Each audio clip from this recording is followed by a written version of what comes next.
a Ricardo Sevilla, ya lo tenemos.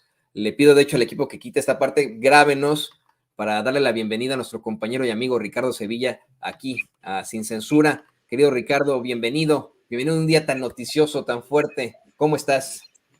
Muy bien, querido Toño, público memorioso, pues estamos aquí muy al pendiente de lo que está sucediendo en diferentes partes y bueno, pues también lo que están dando como noticioso los medios de comunicación corporativos. No entendemos, francamente no entendemos estas portadas muy indolentes en otros temas completamente distintos a los que deberían llamar la atención a los editores y por supuesto a la gente. No sabemos qué es lo que está sucediendo. Algo es seguro, están preocupados en los periódicos, en las estaciones de radio, en las televisoras, porque no logran despegar. Y bueno, pues aquí estamos dispuestos a entrarle al toro por los cuernos, querido Toño.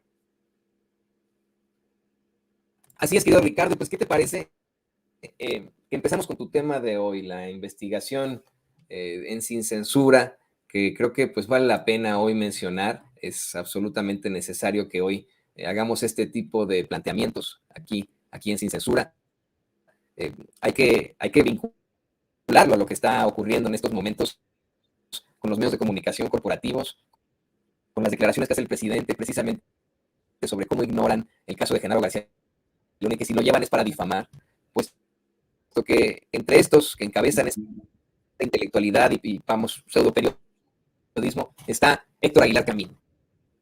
Héctor Aguilar Camín, quien pues en efecto se ha planteado, ha tenido siempre un vínculo muy fuerte con Carlos Salinas de Gortari, después con Ernesto Zedillo cuando se pelea con él mismo, pero también tuvo una influencia en las principales instituciones de México y lo que más preocupa es este secuestro a la Secretaría de Educación Pública. Por supuesto, querido Toño, es muy preocupante. Y bueno, ayer el presidente Andrés Manuel López Obrador mostró un par de cartas que el escritor Héctor Aguilar Camín le envió al expresidente priista, justamente Carlos Salinas de Gortari, pidiéndole dinero. Durante su conferencia mañanera, López Obrador también expuso un cheque de caja por 364 millones de viejos pesos con fecha de septiembre de 1990 a nombre del historiador oriundo de Chetumal. Hoy, en el periódico Milenio, Héctor Aguilar Camín, agárrese porque acepta que sí recibió ese dinero e incluso en su columna sostiene que el costo total del dichoso estudio ascendió a 614,146,000 pesos. Al verse descubierto, el columnista de Milenio intenta sin lograrlo justificarse diciendo que su empresa pagó impuestos por ese pago. O sea, sí lo recibió y pagó sus impuestos de acuerdo con él. Aguilar Camín, aquí está usted viendo la columna de Héctor Aguilar Camín, de hecho que publica hoy en el periódico Milenio, y ahí está subrayado para que no haya pierde. Ahora, Aguilar Camín no parece razonar sobre lo que escribe, porque sostiene que la carta mostrada por el presidente López Obrador habla, así lo dice, de una serie de estudios educativos que Gilberto Guevara Niebla, subsecretario de Educación en ese gobierno, coordinó en un centro de investigación asociado en aquellos años a la revista Nexos. Así lo dice el propio Héctor Aguilar Camín. Lo que Aguilar Camín omite decir es que él mismo fungía como presidente del Centro de Investigación Cultural y Científica AC. Tampoco dice que ese centro de investigación asociado en aquellos años a la revista Nexos era en realidad el primer nombre que recibió la empresa Nexos. Y es que el 14 de diciembre de 1990, justo durante el sexenio de Salinas de Gortari, el dichoso Centro de Investigación Cultural y Científica AC cambió su denominación social a Nexos Sociedad, Ciencia y Literatura SADCB, tal como la misma empresa de Aguilar Camín declara en los contratos que celebra con los diferentes gobiernos e instituciones para las que alquila sus servicios. Ahora, lo interesante en todo caso es que Aguilar Camín en la aclaración no pedida que publica en Milenio, se nota errático y termina por delatar a su amigo y colaborador, el escritor Gilberto Guevara Niebla, quien, de acuerdo con el dueño de la revista Nexos, en ese momento era subsecretario de Educación. ¿De qué gobierno? ¿De cuál estamos hablando? Del gobierno de Carlos Salinas de Gortari. No lo dice con todas sus letras, pero es así. Lo que alarma es la desfachatez con la que Aguilar Camín reconoce, por un lado, que sí escribió esa carta y que sí recibió ese dinero de parte del gobierno de Salinas de Gortari. Y por otra parte, no deja de sobresaltar que el dueño de Nexos diga, entre líneas, que aprovechó la amistad y el puesto del ex subsecretario de Educación Pública, Gilberto Guevara, para hacer jugosos negocios con el gobierno de Carlos Salinas de Gortari. Pero Aguilar Camín no es un mero historiador ni un humilde escritor. Es hora de hablar del grupo Nexos. Es hora, como dice el presidente López Obrador, de quitarse las máscaras. Aguilar Camín no es un humilde escritor, no es un narrador, no es un novelista simple y sencillamente como él se presenta. El dueño de Nexos, que durante el sexenio de Carlos Salinas de Gortari se encargó de impulsar una narrativa favorable al PRI, ha sido exhibido como uno de los ideólogos del PRI, en particular para hablar de los últimos gobernantes, del expresidente Carlos Salinas de Gortari y del ex jefe de gobierno de la Ciudad de México, Miguel Ángel Mancera.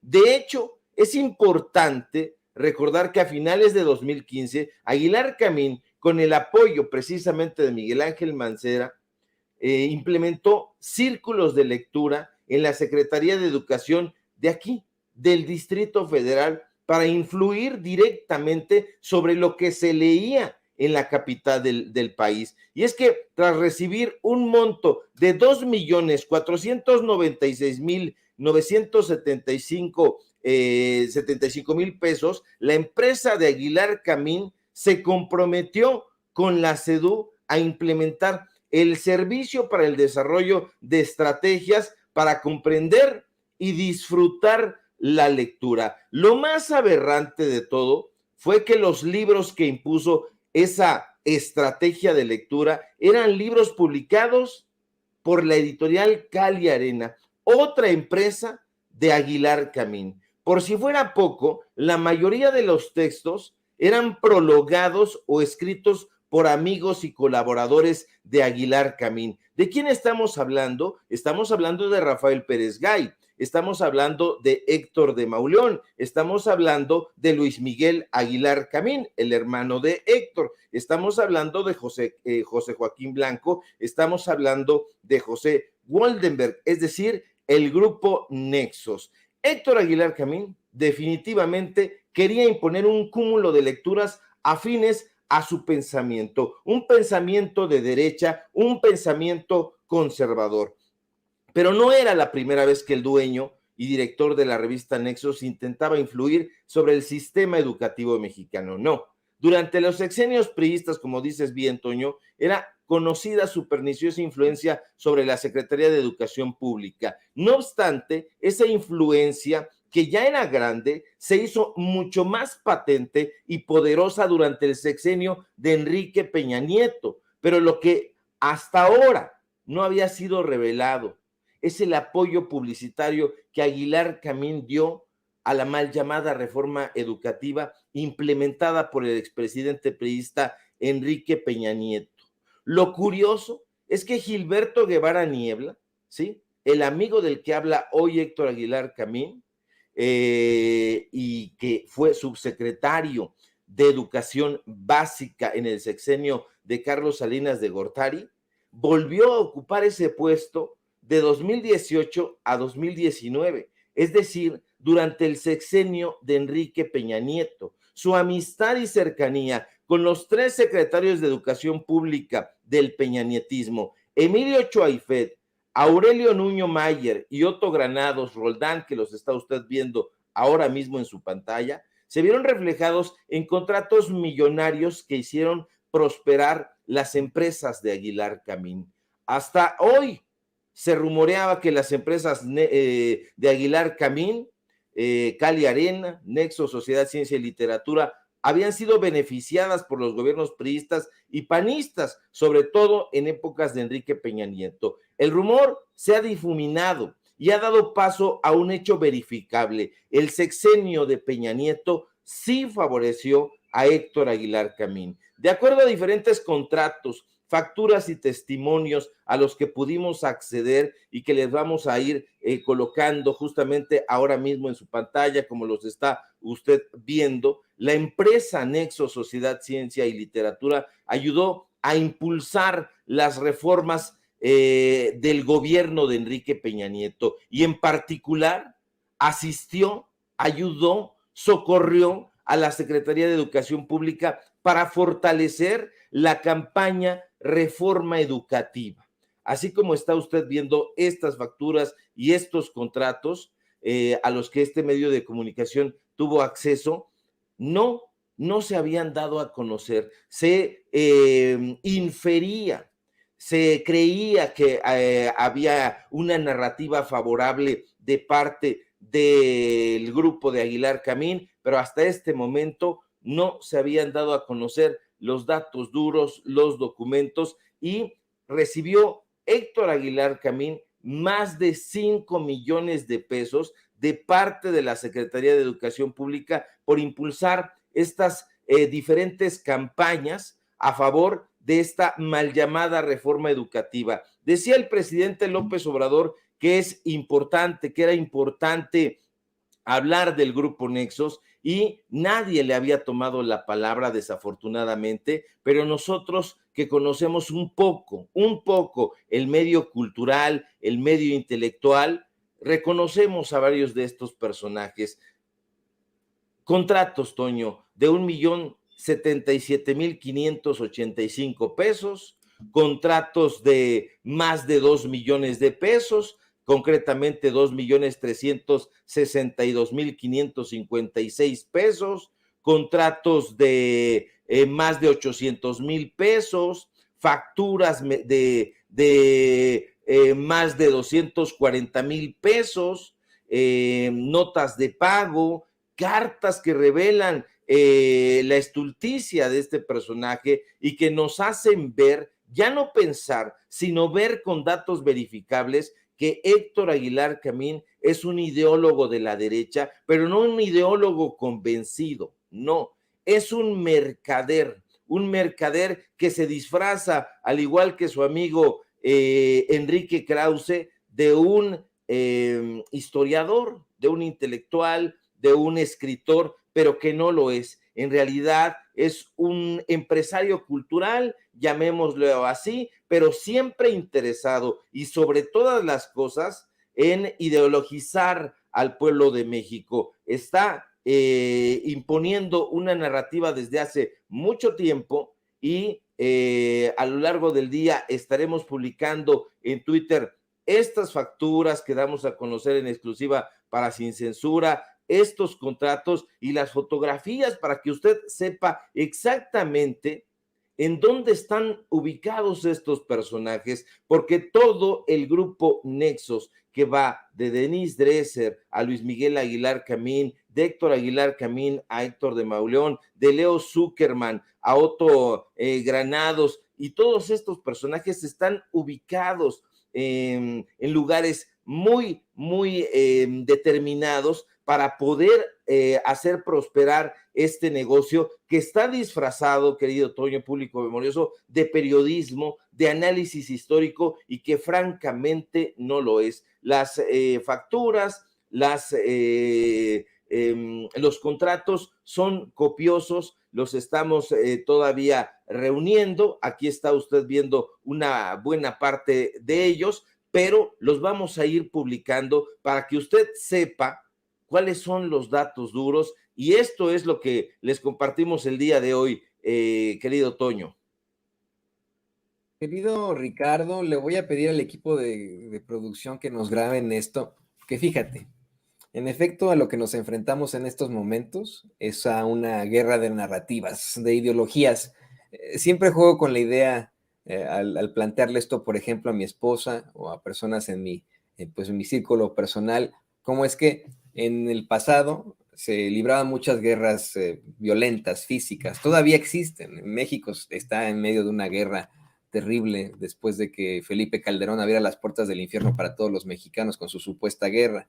Pero en estricto sentido y a nivel mundial, a lo que nos enfrentamos es una guerra de narrativas, de ideologías. Tiene mucho sentido que no solamente Aguilar Camín haya querido controlar la educación y aparte de todo, en la cima de la desfachatez, como bien lo planteas, lucrar con esto. Qué bueno que lo puedes presentar con datos duros, con pruebas, pero creo que es importante que también hablemos de esa parte de la guerra de narrativas, de la parte, además de lo pillo que resulta ser Aguilar Camín, Kraus y lo que tú quieras, pues está la intentona que existe por parte de la ultraderecha mundial.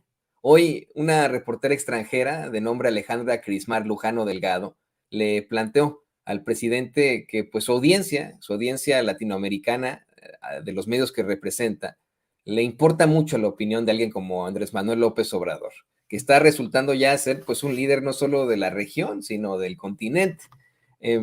Le dice que le pregunta que si cree que esta derecha es más o menos democrática que en décadas anteriores y cuáles cree que serían las diferencias con el pensamiento conservador de antes.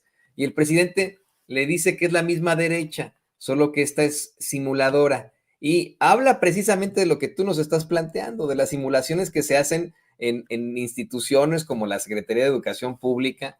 Menciona cómo es que pues se valen de estos pseudointelectuales como Krause, como Don Vargas Llosa, precisamente ahí en el Perú, ¿no? Para este tipo de circunstancias. Y creo que esto aporta mucho a tu investigación.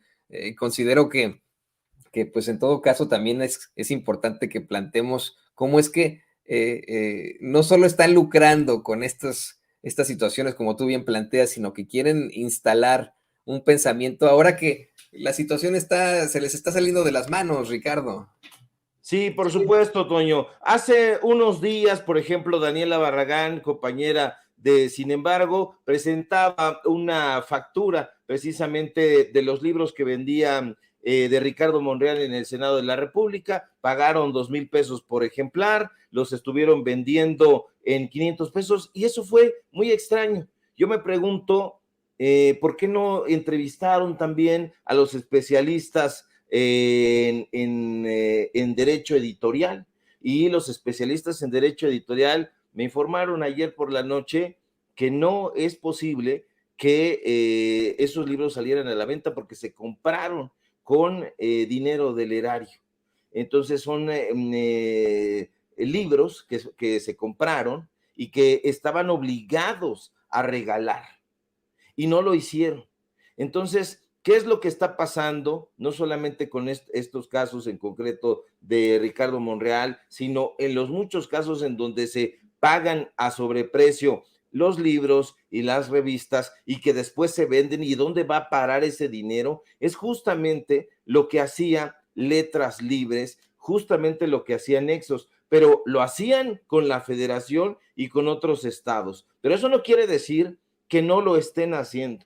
Esto que les acabamos de presentar hoy va a tener una secuela porque nosotros estamos investigando a todo el grupo Nexos, tenemos en nuestras manos documentos de Luis Miguel Aguilar, por ejemplo, cobrando para Diconsa, los estamos ahorita preparando porque es un trabajal enorme, querido Toño, pero tenemos documentos ya de la mayoría de los personajes que forman parte del grupo Nexos, tenemos también identificado a un personaje y lo vamos a alertar aquí para que se ponga tensa la cosa a Bernardo Ortigosa Díaz, que es justamente el administrador y representante de esa empresa de Héctor Aguilar Camín. Están realizando negocios jugosísimos. Vamos a viajar el fin de semana, no les vamos a decir a qué estados, pero van a ser 2 estados conservadores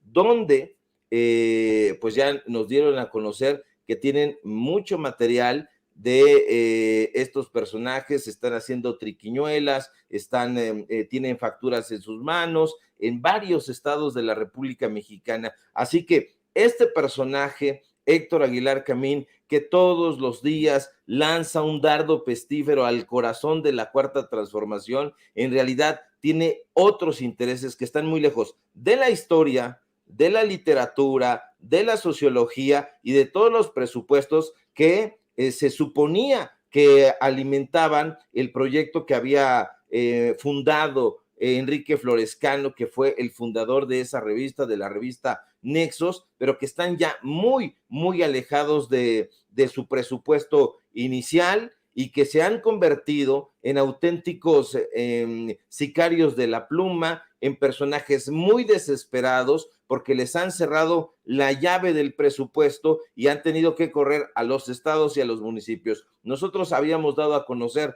contratos del Tribunal Electoral del Poder Judicial de la Federación anexos, habíamos dado a conocer contratos del municipio de Chihuahua y del gobierno estatal de Chihuahua a Enrique Krause, a Clio, pero hay otros estados, por lo menos 3 o 4 estados, donde están manteniendo millonariamente a Enrique Krause y Héctor Aguilar Camín. Así que los invitamos a que estén muy alertas porque vamos a seguir escarbándole para que salga todo eso. Y si ha de salir pus, querido Toño, ni modo, nos vamos a tener que manchar, pero la gente merece conocer toda la película y toda la trama de corrupción.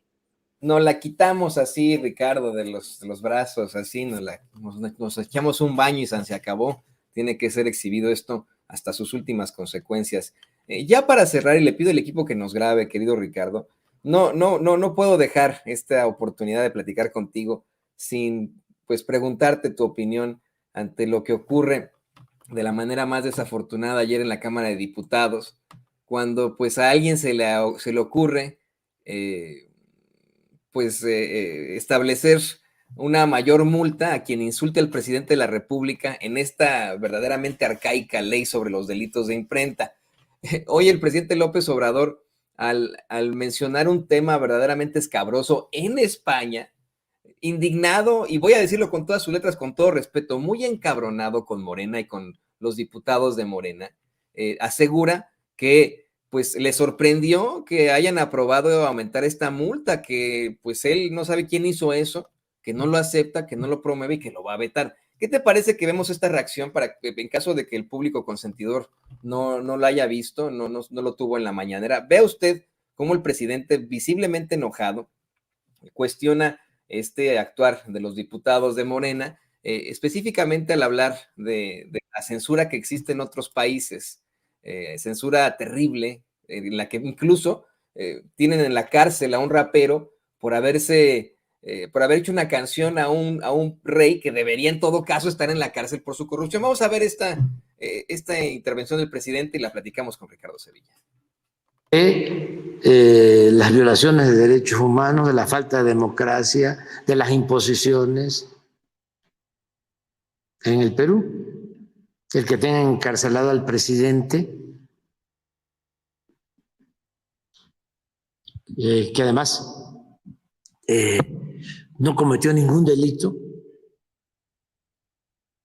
como encarcelaron a Lula mucho tiempo, le fabricaron los delitos. Esa es la derecha.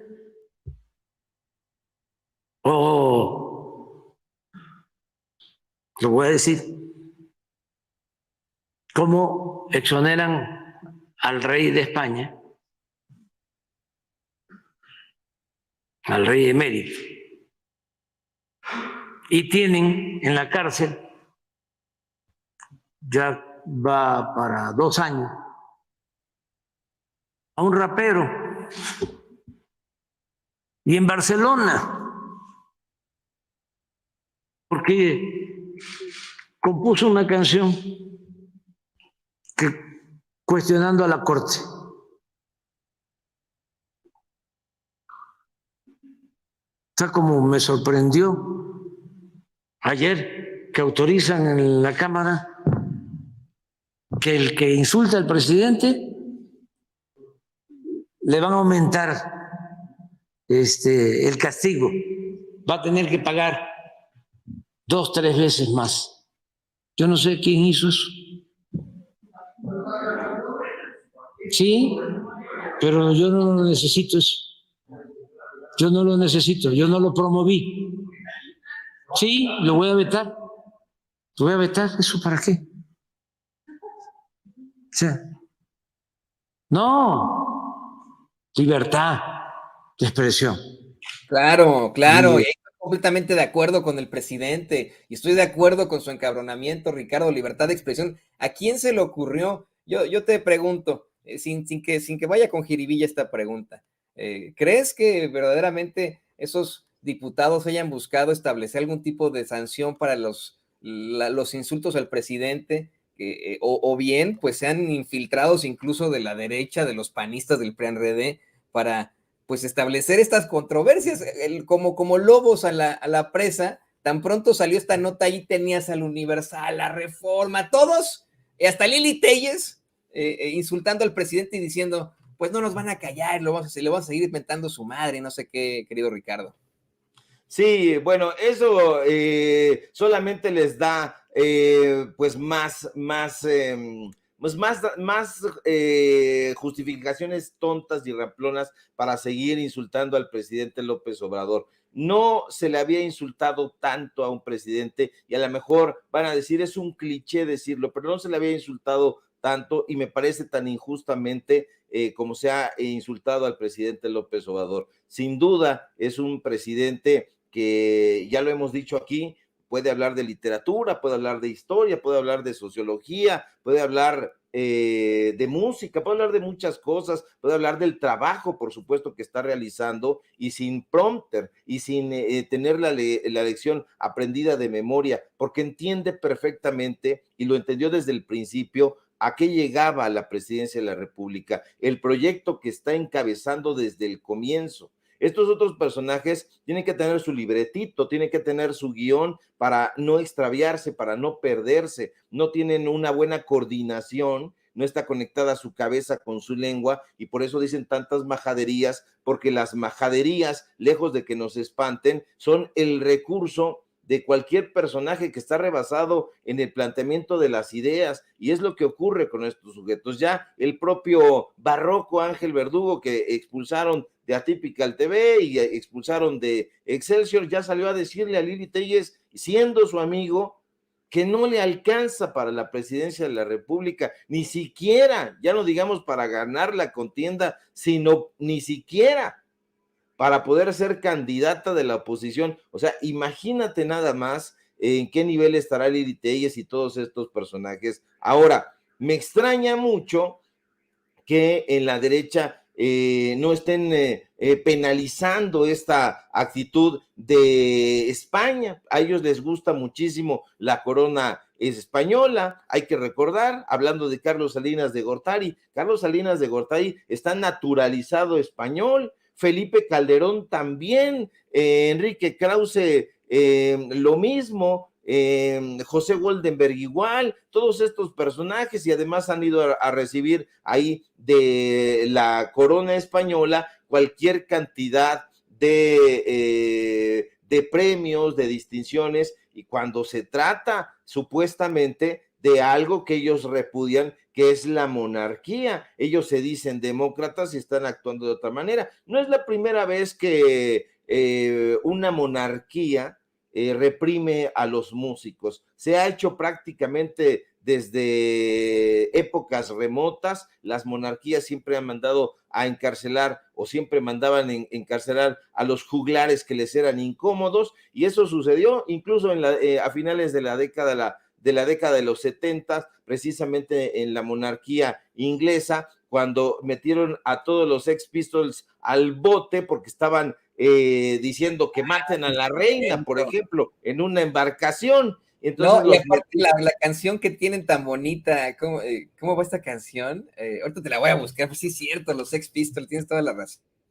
Entonces no es la primera vez y ahora ocurre con este rapero, pero ahí sí no dice nada Enrique Krause, no dice nada los conservadores, porque son ellos muy aplaudidores de todo lo que está sucediendo en esos países. No dice nada el Marqués Vargas Llosa, bueno, porque el Marqués Vargas Llosa está años luz ya de la realidad, pero estos personajes siempre van a recurrir a la descalificación, a la majadería, al insulto, porque no tienen argumentos, no tienen datos duros, los estamos viendo todos los días y resulta antes y más o menos interesante, resultaba incluso un poco cómico enfrentarse con estos sujetos y darles ahí una cátedra sobre prácticamente lo que sea, porque no son muy avispados en nada prácticamente, pero ahora ya es de una flojera infinita, porque vemos a Chumelito, vemos a Pedro Ferriz Híjar, vemos a Lasraqui, vemos a todos estos personajes con una ramplonería terrible y nos preguntamos, ¿qué es lo que va a suceder? Han pasado 4 años y en esos 4 años no han logrado articular una narrativa desde la oposición que pueda contrarrestar todos estos aciertos que ha tenido el gobierno federal, que ha tenido la Cuarta Transformación, ha tenido, por supuesto, sus quiebres, sus traiciones, etcétera, sus tramas complicadas, pero sin duda está saliendo muy adelante y muy avispado. Quizá la experiencia que tenía la izquierda de ser siempre oposición le ha ayudado muchísimo para estar al frente de un gobierno. Estos personajes no saben tomar las calles, todas sus manifestaciones resultan alicaídas, todas sus marchas resultan pues mosqueadas prácticamente y parece que no conocen, en 4 años no han aprendido gran cosa y entonces están recurriendo a los influencers, a los youtubers, a los líderes de opinión facilones, y eso está degradando el discurso. Se debería de poner a estudiar, pero ya no quieren ni eso. Antes recurrían a estos espantajos de Héctor Aguilar Camín, de Enrique Krause, pero ya ni eso. Ahora, entre más seguidores se tengan, mejor. Ya muy pocas personas están dispuestas al análisis porque ellos creen que la popularidad es sinónimo de inteligencia, pero ahí están muy equivocados. El pueblo de México está apostando por la inteligencia y eso no lo va a encontrar, ni lo ha encontrado nunca en los medios de comunicación corporativos, así que pues ese será el desafío de los medios de comunicación independientes, querido Toño. Así es, y la canción se llama God Save the Queen. Es esta canción en la que dicen God Save the Queen, the fascist regime, Dios salve a la reina, el régimen fascista, y exhiben precisamente a la reina de Inglaterra, la fallecida reina de Inglaterra que representaba al racismo institucionalizado por eso, los Sex Pistols, ¿no? Que la verdad creo que si hubieran tenido algún otro tipo de precedente, sí los hubiera metido a la cárcel como a Pablo Hasél, pero pues bueno, así se manejan estas estructuras racistas y fascistas desde arriba. Y como siempre me da mucho gusto poder platicar de este tipo de temas contigo, Ricardo. A ver cuando me vuelves a invitar a los datos duros para que pues ahí platiquemos ahora de rock de los 80. Híjole, imagínate, se va a poner ese programa, sería fantástico ahí. Entonces, un programa maravilloso, pues las puertas están abiertas, querido Toño. Hace un par de días estuvo aquí en México Information Society, estuvo Anything Box, una banda que pegó mucho a finales de los 80s, principios de los 90s, y estuvo aquí en Ciudad de México, y bueno, pues no pudimos acudir porque estábamos trabajando, pero nos la perdimos. Un par de bandas ochenteras muy interesantes, y claro que sí, cuando tú quieras, cuando tú tengas tiempo, acompáñanos ahí a los datos duros porque hace falta tu presencia, querido amigo. Mientras tanto, pues compártenos tus redes sociales para que la gente se ponga en contacto contigo, para que lea esta investigación especial que lanzas sobre Héctor Aguilar Camín y cómo es que tendrá una segunda parte, querido Ricardo. Así es, querido Toño, gracias a ti por tus diferentes palabras siempre, y gracias a la audiencia que nos ve, que nos escucha, que nos defiere con su preferencia. Síganme por favor en mis redes sociales, en Twitter, @Sevilla Crítico, en Facebook, Ricardo Sevilla, así nada más. Síganos en Paralelo 24, donde justamente publicaremos esta investigación. En un ratito más estaremos alimentando también en Twitter. Ahí síganos en esa red social, donde estamos ahí peleando contra los bots, porque los estamos desnudando. Síganos en el diario Basta, donde escribimos columna todos los días. Síganos, por favor, también en los datos duros. Hoy tenemos informativo precisamente en punto de las 8:30, donde abundaremos sobre este y otras tramas de corrupción. Y por supuesto, aquí en La Familia Sin Censura, donde estamos participando al filo de las 11 de la mañana de lunes a viernes, y los miércoles nuestro reportaje especial, una investigación exclusiva para Sin Censura que, pues bueno, tiene el fin de informar con datos duros. Yo te agradezco infinitamente, querido Toño, te mando un fuerte abrazo, y si todo marcha bien, ojalá que sí, nos encontramos por aquí el día de mañana, y ahí están las puertas y la invitación siempre afable en los datos duros. Claro que sí, también hablaríamos ahí de The Cure, hay tantas bandas ahí de los Pixies, pero bueno, pues ahí tiene usted al queridísimo Ricardo Sevilla, nuestro querido compañero escritor y periodista, colaborador de los Datos Duros MX e Informativo Basta. Y le pido al equipo